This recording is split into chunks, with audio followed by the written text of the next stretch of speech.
ನಮಸ್ಕಾರ ವಿದ್ಯಾರ್ಥಿಗಳೇ, 10ನೇ ತರಗತಿ ಸಿರಿಗನ್ನಡದಲ್ಲಿ ಬರುವಂತಹ ಲಂಡನ್ ನಗರ ಅನ್ನುವಂತಹ ಒಂದು ಗದ್ಯ ಭಾಗಕ್ಕೆ ಸಂಬಂಧಿಸಿದಂತಹ ಸಂಪೂರ್ಣವಾದ ಪ್ರಶ್ನೋತ್ತರಗಳನ್ನು ಈ ಒಂದು ವಿಡಿಯೋದಲ್ಲಿ ನೋಡ್ತಾ ಹೋಗೋಣ. ಮೊದಲನೇದಾಗಿ ಕೊಟ್ಟಿರುವಂತಹ ಪ್ರಶ್ನೆಗಳಿಗೆ ಒಂದೊಂದು ವಾಕ್ಯದಲ್ಲಿ ಉತ್ತರ ಬರೆಯಿರಿ ಅಂತ ಇದೆ. ಮೊದಲನೇದು, ಲಂಡನ್ನಿನ ರಸ್ತೆಗಳಲ್ಲಿ ನಿಲ್ಲುವುದನ್ನು ತಪ್ಪಿಸಲು ಮಾಡಿರುವಂತಹ ವ್ಯವಸ್ಥೆ ಏನು ಅಂತ ಇದೆ.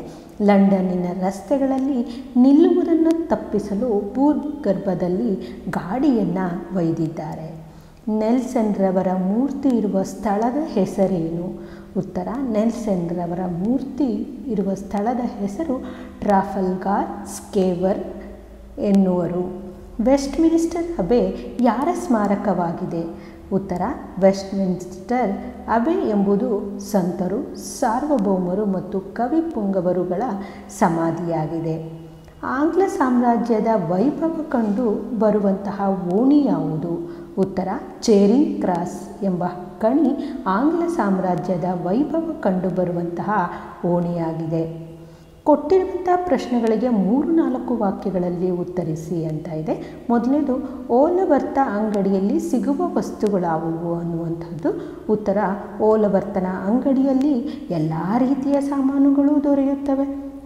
ಇಲ್ಲಿನ ಸಾಮಾನುಗಳನ್ನು 1 ಪೆನ್ನಿಯಿಂದ 6 ಪೆನ್ನಿಯವರೆಗೂ ಕೂಡ ಮಾರುತ್ತಾರೆ.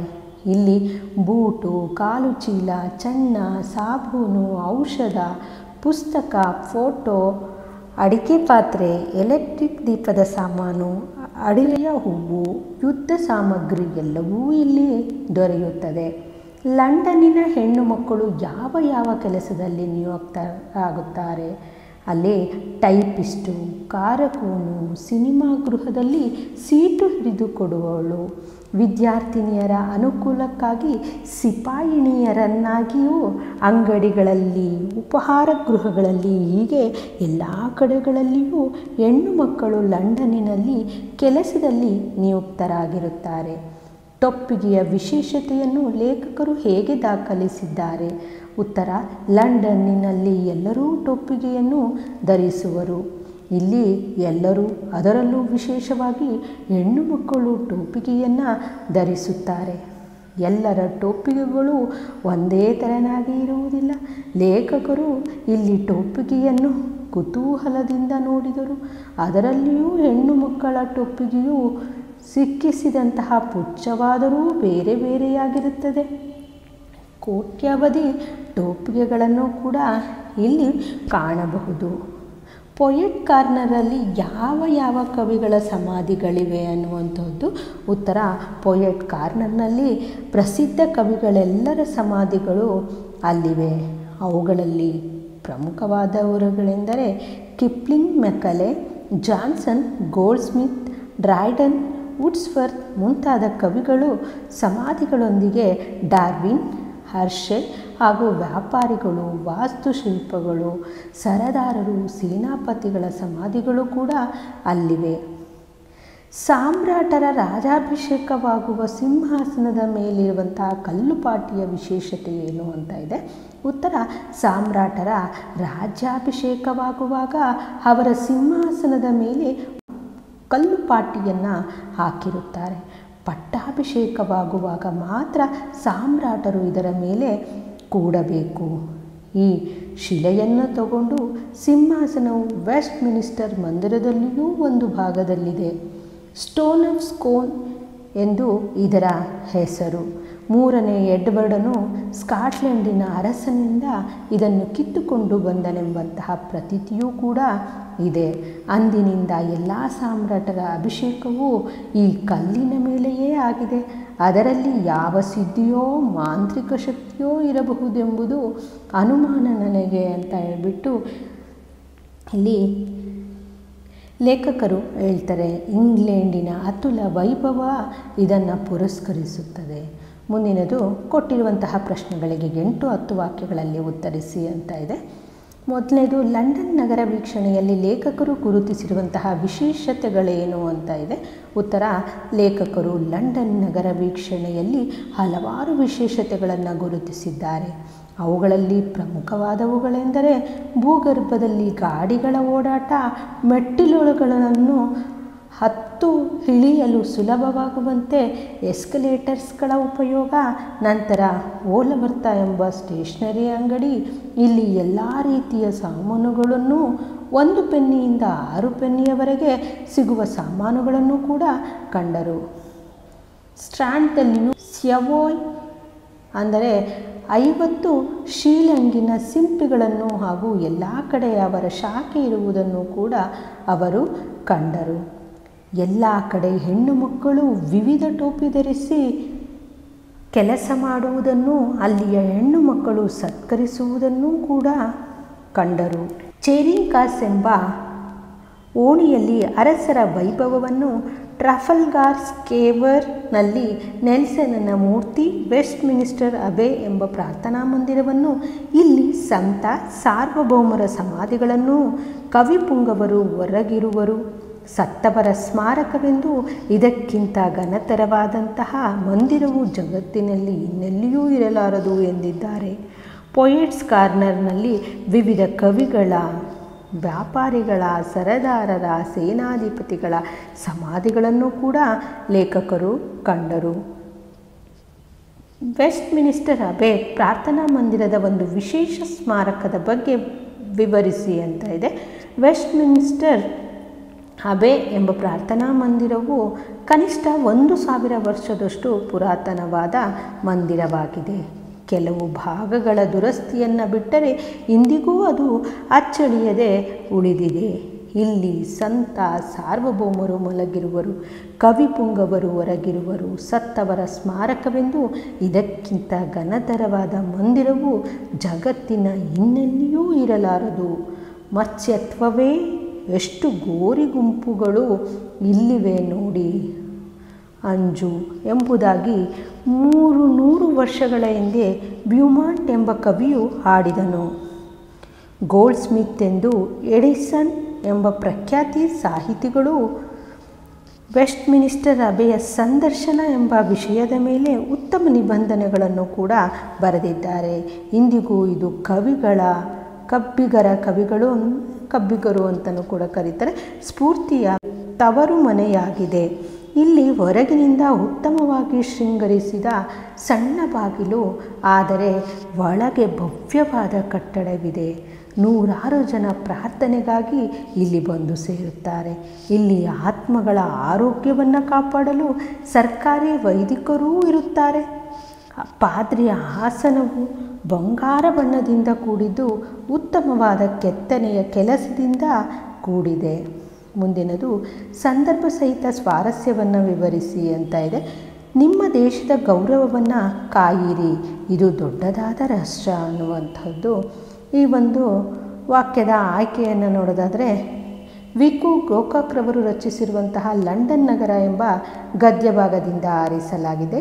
ಇದನ್ನು ಗೋಕಾಕ್ರವರ ಸಮುದ್ರದ ಆಚೆಯಿಂದ ಎಂಬ ಪ್ರವಾಸ ಕಥನದಿಂದ ಆರಿಸಲಾಗಿದೆ. ಸಂದರ್ಭವನ್ನು ನೋಡೋದಾದರೆ, ಲೇಖಕರು ಲಂಡನ್ ನಗರದ ಮೂಲೆ ಮೂಲೆಯನ್ನು ಪರಿಚಯಿಸುತ್ತಾ ವೆಲ್ಲಿಂಗ್ಟನ್ನ ಶಿಲಾಪ್ರತಿಮೆ ಇದ್ದು ಬೀದಿ ಬೀದಿಗೆ ಮೂಲೆ ಮೂಲೆಗೆ ಇತಿಹಾಸ ಪ್ರಸಿದ್ಧ ಪುರುಷರು ಅವರ ಪ್ರತಿಮೆಯನ್ನು ಕಂಡಾಗ ಲೇಖಕರಿಗೆ ಉಂಟಾದ ಭಾವನೆಯನ್ನು ಇಲ್ಲಿ ವ್ಯಕ್ತಪಡಿಸಿದ್ದಾರೆ.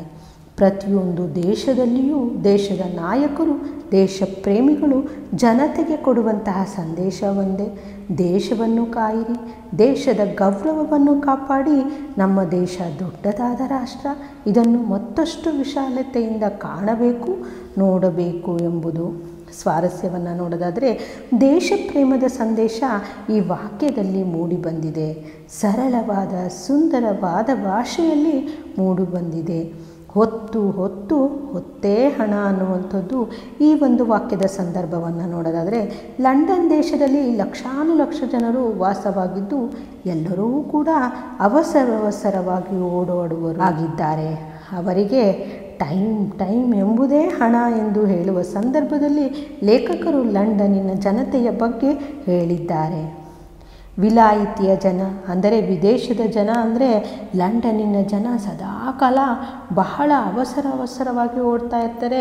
ಏಕೆಂದರೆ ಅವರಿಗೆ ಸಮಯ ವೇಳೆ ಎಂಬುದೇ ಬಹು ಅಮೂಲ್ಯವಾದುದು.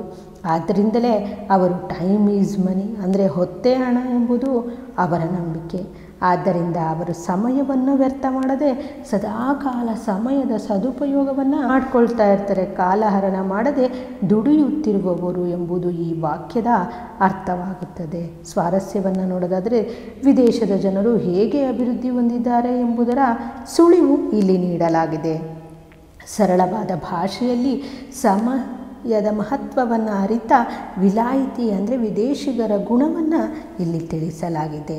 ಯಾರನ್ನು ತುಳಿದರೇನು, ಇಲ್ಲಿ ಹೆಜ್ಜೆ ಹಾಕಿದರೇನು, ಎಲ್ಲವೂ ಅಷ್ಟೇ ಮಣ್ಣೇ ಮಣ್ಣು ಅನ್ನುವಂಥದ್ದು ಈ ಒಂದು ವಾಕ್ಯದ ಸಂದರ್ಭವನ್ನು ನೋಡೋದಾದರೆ ಲೇಖಕರು ಪೊಯೆಟ್ಸ್ ಕಾರ್ನರ್ಗೆ ಬಂದು ಎಲ್ಲ ಮಹಾನ್ ಕವಿಗಳಿಗೆ ವಂದಿಸುತ್ತಾ ಮುಂದುವರೆದಾಗ ಬೆನ್ ಜಾನ್ಸನ್ರವರ ಕಾಲ್ತುಳಿತಕ್ಕೆ ಸಿಲುಕಿದಾಗ ಲೇಖಕರು ಈ ಮಾತನ್ನು ಹೇಳಿದ್ದಾರೆ.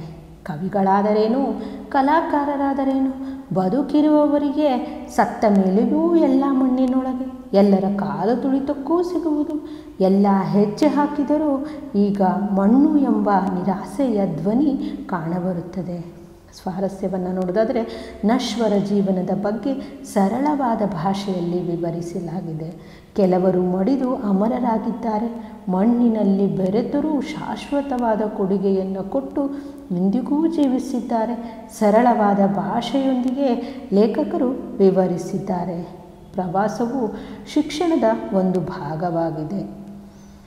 ಈ ಒಂದು ವಾಕ್ಯದ ಸಂದರ್ಭವನ್ನು ನೋಡೋದಾದರೆ ಲೇಖಕರು ತಮ್ಮ ಲಂಡನ್ ಪ್ರವಾಸದನ್ನು ವಿವರಿಸ್ತಾ ದೇಶ ಸುತ್ತಿ ನೋಡು, ಕೋಶ ಓದಿ ನೋಡು ಎಂಬ ತತ್ವವನ್ನು ಆಧರಿಸಿ ಓದುವುದರಿಂದ ಕಥನವನ್ನು ನಮ್ಮ ಮುಂದಿಟ್ಟಿದ್ದಾರೆ. ಪುಸ್ತಕ ಓದುವುದಕ್ಕಿಂತ ಹೆಚ್ಚು ಪ್ರವಾಸದಿಂದಲೂ ಜ್ಞಾನವನ್ನು ಪಡೆಯಲು ಸಾಧ್ಯವಾಗುತ್ತದೆ. ಆದ್ದರಿಂದಲೇ ಶಿಕ್ಷಣದಲ್ಲಿ ಶೈಕ್ಷಣಿಕ ಪ್ರವಾಸಕ್ಕೆ ಹೆಚ್ಚು ಮಹತ್ವವಿದೆ. ಆದ್ದರಿಂದಲೇ ಇಂದಿಗೂ ಪ್ರಾಥಮಿಕ ಶಾಲೆಯಿಂದ ಕಾಲೇಜು ಶಿಕ್ಷಣದವರೆಗೆ ಶಿಕ್ಷಣದಲ್ಲಿ ಪ್ರವಾಸವನ್ನು ಒಂದು ಭಾಗವಾಗಿದೆ. ಸ್ವಾರಸ್ಯವನ್ನು ನೋಡೋದಾದರೆ ಶೈಕ್ಷಣಿಕ ಪ್ರವಾಸದ ಮಹತ್ವದ ಬಗ್ಗೆ ಲೇಖಕರು ವಿವರಿಸಿದ್ದಾರೆ. ಸರಳವಾದ ಭಾಷೆ ಸಹಜವಾಗಿಯೇ ಮೂಡಿಬಂದಿದೆ. ಮುಂದಿನದು ಬಿಟ್ಟಿರುವ ಪದಗಳನ್ನು ಸರಿಯಾದ ಪದದಿಂದ ತುಂಬಿ ಅಂತ ಇದೆ. ಲಂಡನ್ ಪಟ್ಟಣವೆಂದರೆ ಒಂದು ಸ್ವತಂತ್ರ ಜಗತ್ತು. ಊಲವರ್ತ ಎಂಬುದು ಸ್ಟೇಷನರಿ ಅಂಗಡಿ. ಮನೆ ಹಿಡಿದು ಇರುವ ತರುಣನ ಬುದ್ಧಿ ಮನೆಯ ಮಟ್ಟದ್ದೇ. ಅಬೆಯಲ್ಲಿರುವ ಸಿಂಹಾಸನಕ್ಕೆ ಸ್ಟೋನ್ ಆಫ್ ಸ್ಕೋನ್ ಎಂದು ಹೆಸರು. ವೆಸ್ಟ್ ಮಿನಿಸ್ಟರ್ ಅಬೆ ಎಂಬುದು ಪ್ರಾರ್ಥನಾ ಮಂದಿರ. ಮುಂದಿನದು ಪದಗಳನ್ನು ಬಿಡಿಸಿ ಸಂಧಿಯನ್ನು ಹೆಸರಿಸಿ ಅಂತ ಇದೆ. ಒಮ್ಮೊಮ್ಮೆ, ಒಮ್ಮೆ ಪ್ಲಸ್ ಒಮ್ಮೆ, ಒಮ್ಮೊಮ್ಮೆ ಇದು ಲೋಪಸಂಧಿಗೆ ಉದಾಹರಣೆ. ಜಾಗವನ್ನು, ಜಾಗ ಪ್ಲಸ್ಸನ್ನು, ಜಾಗವನ್ನು ಆಗಮ ಸಂಧಿ. ಹಾಗೆ ಅತ್ಯಾದರ, ಅತಿ ಪ್ಲಸ್ ಆದರ, ಅತ್ಯಾದರ ಇದು ಎಂಡ್ಸಂಧಿಗೆ ಉದಾಹರಣೆ. ವಾಚನಾಲಯ, ವಾಚನ ಪ್ಲಸ್ ಆಲಯ, ವಾಚನಾಲಯ ಇದು ಸವರ್ಣ ದೀರ್ಘ ಸಂಧಿಗೆ ಉದಾಹರಣೆ. ಹಾಗೆ ಸಂಗ್ರಹಾಲಯ, ಸಂಗ್ರಹ ಪ್ಲಸ್ ಆಲಯ, ಸಂಗ್ರಹಾಲಯ ಸವರ್ಣ ದೀರ್ಘ ಸಂಧಿಗೆ ಉದಾಹರಣೆ. ಓಣಿಯಲ್ಲಿ, ಓಣಿ ಪ್ಲಸ್ ಅಲ್ಲಿ, ಓಣಿಯಲ್ಲಿ ಇದು ಆಗಮ ಸಂಧಿಗೆ ಉದಾಹರಣೆ. ಕೆಳಗಿನ ಪದಗಳ ಅರ್ಥ ಬರೆದು ಅವುಗಳ ನಿಮ್ಮ ಸ್ವಂತ ವಾಕ್ಯದಲ್ಲಿ ಬರೆಯಿರಿ ಅಂತ ಇದೆ. ದಂಗುಬಡಿ, ಕಬಡ್ಡಿ ಆಟದಲ್ಲಿ ಕರ್ನಾಟಕ ತಂಡದವರ ಆಟ ನೋಡಿ ಆಂಧ್ರ ತಂಡದವರು ದಂಗು ಬಡದವರಂತೆ ನಿಂತು ಬಿಟ್ಟರು. ಅಂದರೆ ಗರ ಬಡಿದವರಂತೆ ಅಂತ ಹೇಳ್ತೀವಲ್ಲ ಹಾಗೆ. ಮನಗಾಣು, ತಂದೆ ತಾಯಿಗಳು ತಮ್ಮ ಮಕ್ಕಳ ಅಂಕಗಳನ್ನು ಕಂಡು ತಾವೆಲ್ಲಿ ತಪ್ಪು ಮಾಡಿದ್ದೇವೆ ಎಂಬುದನ್ನು ಮನಗಾಣಬೇಕು, ಅಂದರೆ ಅದನ್ನು ತಿಳಿದುಕೊಳ್ಬೇಕು.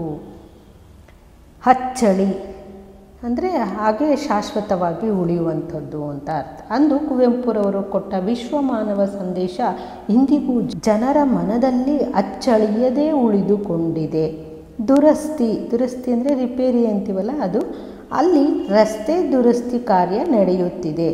ಘನತರ, ಘನತರ ಅಂದರೆ ಎಲ್ಲರೂ ಮೆಚ್ಚುವಂತಹ ಕೆಲಸ ಮಾಡುವಂಥದ್ದು. ವಿಶ್ವೇಶ್ವರಯ್ಯನವರ ಘನತರ ಕಾರ್ಯವನ್ನು ಎಲ್ಲರೂ ಮೆಚ್ಚುವಂತಹದ್ದಾಗಿದೆ. ನಿಟ್ಟಿಸಿ ನೋಡು, ದಿಟ್ಟಿಸಿ ನೋಡೋದು ಅಂತ ಹೇಳ್ತಿಲ್ಲ, ಒಂದೇ ದೃಷ್ಟಿಯಿಂದ ನೋಡುವಂಥದ್ದಕ್ಕೆ ನಿಟ್ಟಿಸಿ ನೋಡು ಅಂತ ಕರಿತೇವೆ. ಭರತ ಬಾಹುಬಲಿಯರಿಬ್ಬರು ದೃಷ್ಟಿಯುದ್ಧದಲ್ಲಿ ಒಬ್ಬರನ್ನೊಬ್ಬರು ನಿಟ್ಟಿಸಿ ನೋಡುತ್ತಿದ್ದರು. ಮೂಲೆ ಗೊತ್ತು, ಇಂದು ಕರ್ನಾಟಕದಲ್ಲಿ ಕನ್ನಡ ಭಾಷೆಯನ್ನು ಇತರ ರಾಜ್ಯದವರು ರದ್ದು ಮಾಡಿದ್ದಾರೆ.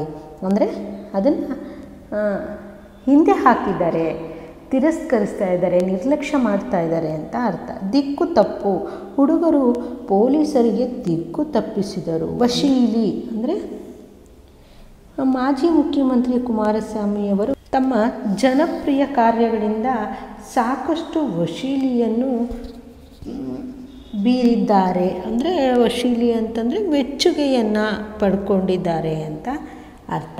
ಇಷ್ಟು ಲಂಡನ್ ನಗರ ಅನ್ನುವಂತಹ ಒಂದು ಗದ್ಯ ಭಾಗಕ್ಕೆ ಸಂಬಂಧಿಸಿದಂತಹ ಸಂಪೂರ್ಣವಾದಂತಹ ಪ್ರಶ್ನೋತ್ತರಗಳಾಗಿತ್ತು. ಧನ್ಯವಾದಗಳು.